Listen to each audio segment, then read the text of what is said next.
Thank you very much. Hey, it's Kaufman is Alive. I look at comic books new and old. Today I'm looking at all the new comics I picked up at the comic book shop and some old comics I picked up out of the back bins at the comic shop. So I only picked up 2 new comics this week, so they're kind of my top picks for the week, you might say. I got Absolute Batman number 8 by DC and Spawn number 364 by Image Comics. I'll be looking at those first. Got Absolute Batman here. I did a review of issue number 7. I've done reviews of every issue, actually, so go check those out on my channel if you haven't yet. But issue number 7 leads right into this one, obviously, and we've got a guest artist on this issue, Marcos Martin. Nick Dragata, the main artist, does the cover, though, and we've got this version of Mr. Freeze here. He's actually the son of Victor Freeze, as we learned in the previous issue. He's abducted Bruce. Now, normally in these videos, I just kind of flip through these comics for the first time after getting back from the comic shop, but I've actually already read through them today, so I'm going to give you some quick reviews of these comics as we go along here. We got Scott Snyder doing the writing here, Munsa Vincente doing the colors, and everybody on this issue does a really great job. I really like the artwork in here. I really love the colors. It's really dark here at the beginning. Mr. Freeze, if you want to call him that, has abducted Bruce, and he's trying to freeze him and make him feel all the pain that he's felt. And Bruce is flashing back to this scene that he had with all of his boys, Killer Croc and Edward Nygma. They're all friends of his here. And they're trying to figure out what his ultimate goal here is as Batman, as they've all learned that he's Batman. So Bruce is like flashing back to all of this this conversation that he's had while he's being frozen here. There's some really great splash pages in this issue, and I really love these scenes of him. He's kind of fighting Waylon, who's the Killer Croc, as you might know him as. But these pages are really cool. I love just the silhouettes of them fighting here. Bruce is trying to break out of this cryogenic chamber. He's got this little cast on him that has these little bat wings. He's only got like 3 of them, and he's trying to break throughout these pages here. And we learn how Bruce's dad saved all the kids back at the zoo when there was a gunman. And they killed Bruce's dad, but he saved all the kids. But there's this one kid, Matches, who we learned about in the previous issue. So go check that review out if you haven't, if you want to see my thoughts on that issue. But Matches was like the last kid through the door, so Bruce's dad got gunned down trying to save Matches, so he always blamed himself for Bruce's dad being killed, while Bruce just blames himself in general for putting everyone in that position and his father dying, because Bruce is the one who set up that field trip to the zoo. So we learn that Freeze here he's got this ultimate plan where he's actually put these markers in all the snow crystals, and it's collecting DNA for somebody. I've got to imagine it's probably Brainiac. So I love that they're kind of slowly setting up a crossover between Absolute Batman and Absolute Superman, and probably a bunch of the other books as well. And Freeze explains to whoever he's talking to that he doesn't expect anyone else to come knocking. He's basically taking care of who he needed to take care of, thinking he's got Batman all taken care of, but Batman comes knocking. We get this big knock knock. I love the letters here. Some great, the whole panel is just a sound effect. And we see Mr. Freeze. He's so much just like this animal, this like vampire looking guy. Looks like Nosferatu or something. But we get a battle here between Bruce and Freeze, and I like the writing here too. It definitely has that style of like the Dark Knight Returns Batman letting you in on everything that's kind of going on throughout the fight here, and like these little page rips from his journal. He's saying he's too fast for you right now. Slow his ugly ass down, Batman. You, though, you're still trying to hide the shivering. So weaken him, Batman. Go for the nerve bundles. So some really great fast-paced action here. I really love it. Some awesome artwork here. So Freeze has all these other bodies in all these other chambers, and he releases them to come after Batman here. I really love the colors on these pages as well. They're just like very flat colors. Bruce is being overwhelmed by all these like ice zombie creatures here. He's flashing back to the conversation still. They're asking him if he wants to die. Is that his ultimate goal as Batman? Wayland's asking him, do you want to die? And he says, no, I don't want to die. And he busts through the glass here. Some awesome colors here. He slides down the side of the building. This reminds me of some Aeon Flux. Very kind of heavy manga or anime style influenced here on these Absolute Batman books. I love the huge foot here, and he's got like a really small hand.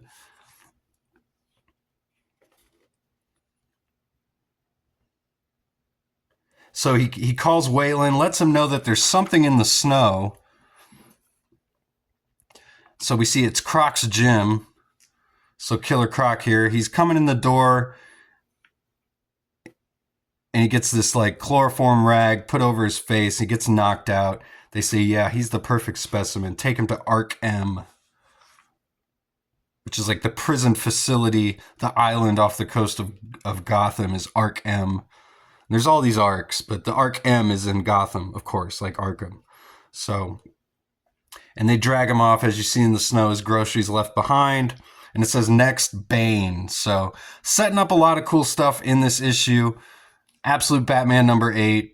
Go check this one out. I highly recommend it. Some awesome artwork in there. And we got Spawn number 364 by Image Comics. This is a $2.99 book. Got Todd McFarlane doing the writing. Brett Booth's doing the interior artwork.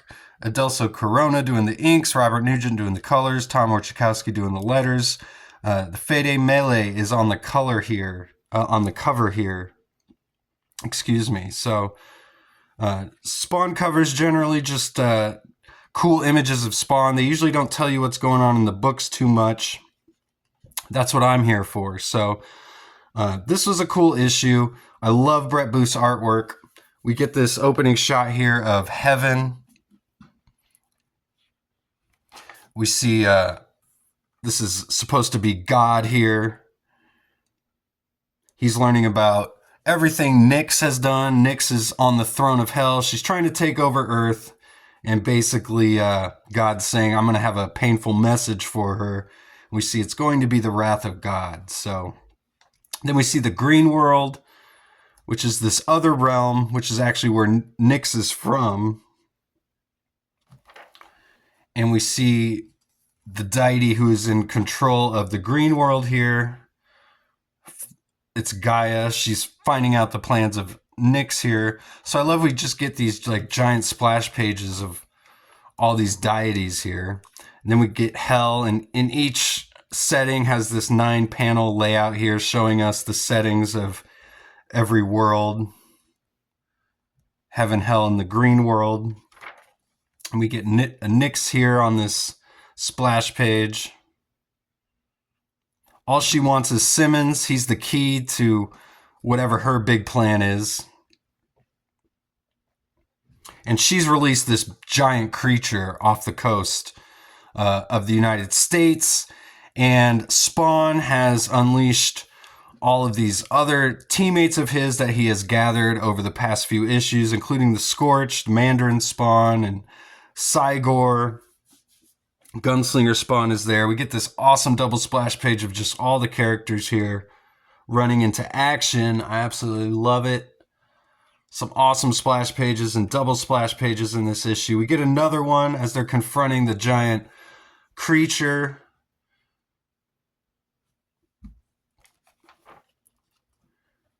We see the Pentagon trying to make a move here. They're learning about all these super creatures, all the superheroes off the coast, trying to figure out what their angle is. And we say they say we can use them, otherwise they're going to be collateral damage. And we see the viewpoint from all the news stations here. We get the really like far right patriot one. He's like, so we're on our own, and this may be the last transmission you hear from me. But remember, I've told you 100 times before, this is because of those lunatics and their climate change propaganda. They've disrupted the very nature of things, and now we have monsters from the seas and comic books looking for people flying around scaring the shit out of everyone. And it all started with that freak who calls himself Spam or Prawn or Spawn, whatever the fuck his name is. So then we flash back to actually 2 hours earlier, which is kind of weird. I don't know why they kind of set it up like this. Like we see all the heroes confronting this guy, but then we flash back to before, and we see She-Spawn and the Scorch. They're late. Spawn's not too happy about that. It's kind of interesting. Haunt is here. So this obviously takes place before the most recent issue of the Scorch because the Haunt just left the team. But Spawn's actually using him to stake out this monster because Spawn's afraid that being house spawns would be a detriment. So he's taking Haunt with him because Haunt technically is not a house spawn. And neither is Focus, who is this character that Brett Booth created in the Spawn books recently. He's got like super speed powers. I think he's got a really cool looking design here. So he's kind of scouting as well. And we got Monolith here. So it's just really cool seeing Brett Booth drawing all these characters in this issue. Monolith says, count me in. I need this planet to survive for different reasons than yours. And Monolith says he's seen this happen before on his planet. This leads to genocide. Why do you think I'm here on Earth, he says. So then we see, I really like these panels too, of the monster just getting closer and closer on the shoreline here with the moon in the background. And we get the final page with the monster saying, bring me Spawn. So an awesome issue, and I love the artwork by Brett Booth in here. So check this one out, Spawn number 364. And also I love that we've still got the original numbering here in Spawn all the way up to issues 364.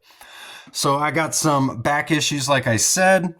I got Punisher Warzone number 1 here. Got John Romita Jr. artwork. This is one I've seen floating around recently. I was looking for a good copy of it, though, because it's got this awesome die-cut cover here. And some of the copies of this can get messed up, used copies. So, but this one's in really nice shape. It's in great condition. And again, just this awesome cover. It's also a gatefold cover as well. Just one of the coolest Punisher covers ever, honestly. I love all the shells going everywhere here. He's got his trench coat on. The Punisher symbol here. That face, man. I would not want to confront that in a dark alley for sure.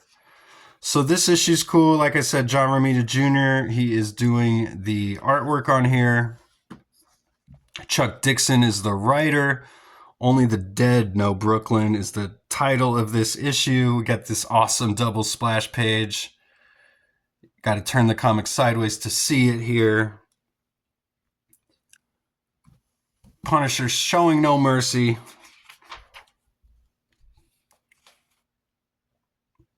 This cop almost gets killed, so when he gets back to his hideout here with Micro's saying maybe he went a little too far.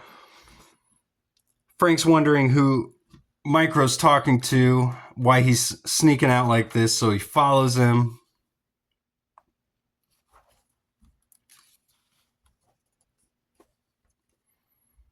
The shots of Frank in the shadows with the Punisher symbol on his chest there. Really cool stuff. Micro finds out Frank was following him, wants to know why. Frank wants to know where he's going. He says he's seeing a psychiatrist to talk about his son, and Frank just wants to know what he said about him. And that makes Micro pretty angry, so he just says, I'm leaving, I've had it, I can't live like this. And Punisher thinks he'll be back. So then we get, of course, some plots with a mob here, and this dude named Shotgun shows up. So he'll be taking on Punisher in a future issue. Just kind of a generic looking bad guy. Assassinates this new president here in Cuba. Then we see Punisher taking out these gangsters here. He says maybe he's going a little too hard, but he's trying to make a point. He lets one of these guys live. And then we see a great scene that they kind of used in one of the Punisher movies, where he's threatening to torture this guy unless he works for him. And he uses a popsicle to think that he's burning him. And then he shoves the popsicle in his mouth. And he gets the guy to convince this mob boss to let Frank into the gang here so he can infiltrate the gang. And he takes on this alias of Johnny Tower. So, pretty cool issue. Sets up the rest of the series here. And we get this awesome pinup in the back, on the back cover here. And this great black and white illustration of the cover of issue 2. So, Punisher Warzone #1. This was a cool find. Then I got this Ultraverse comic, #5, The Solution. This was just free. They had this at the register.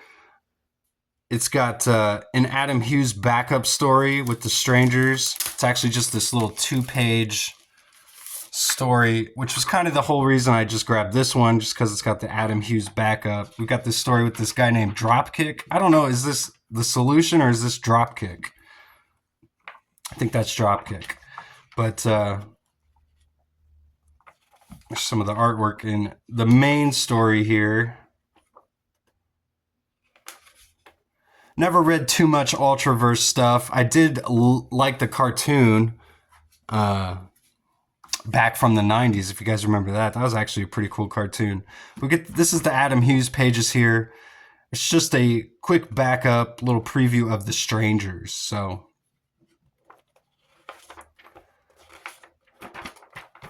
that was free again.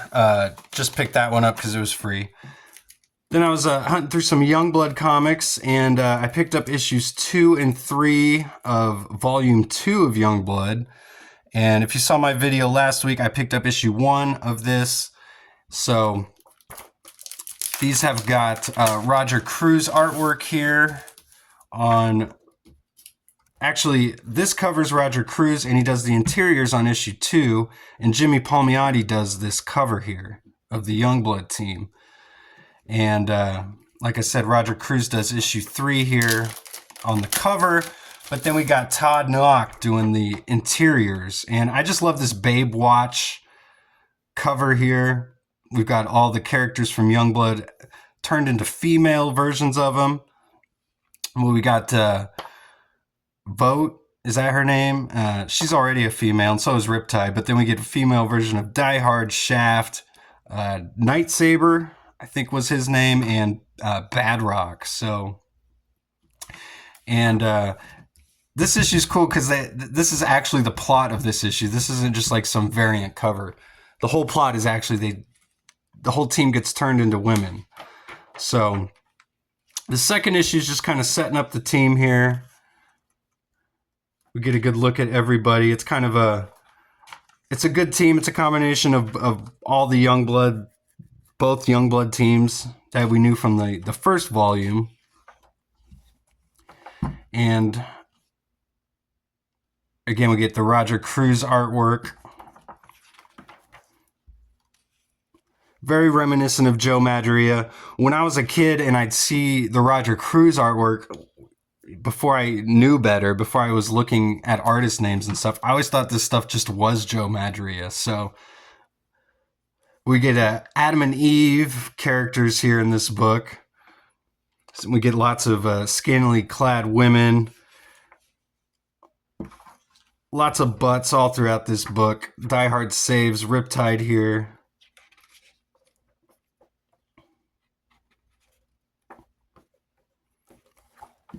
And also at the end of the first issue, we saw a brief epilogue with this villain. We don't know who she is yet.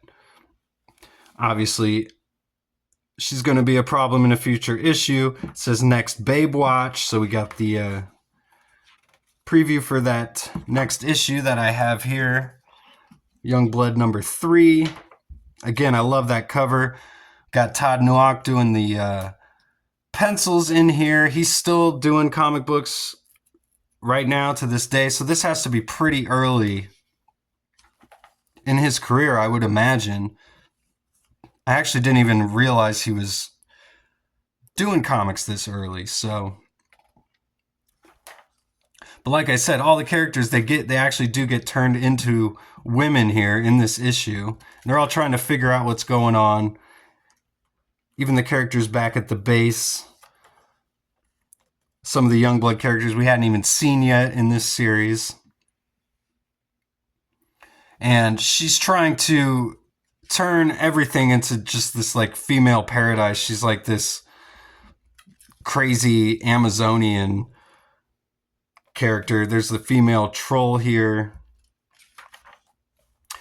And she reveals herself. Her name is Diabolique. And she takes all of the young blood that she's turned into females and makes them her servants here. I love this. We get a female super patriot. There's a female Vanguard cameo down here as well. So Glory, who's like the Wonder Woman of this universe, Rob Liefeld's universe, she gets involved here. She kind of becomes the main character of all of this as she flies into action. Pretty cool splash page of the female Youngblood, all female Youngblood. So Glory shows up and they all get into a big battle here. Of course, Youngblood's on the side of Diabolique.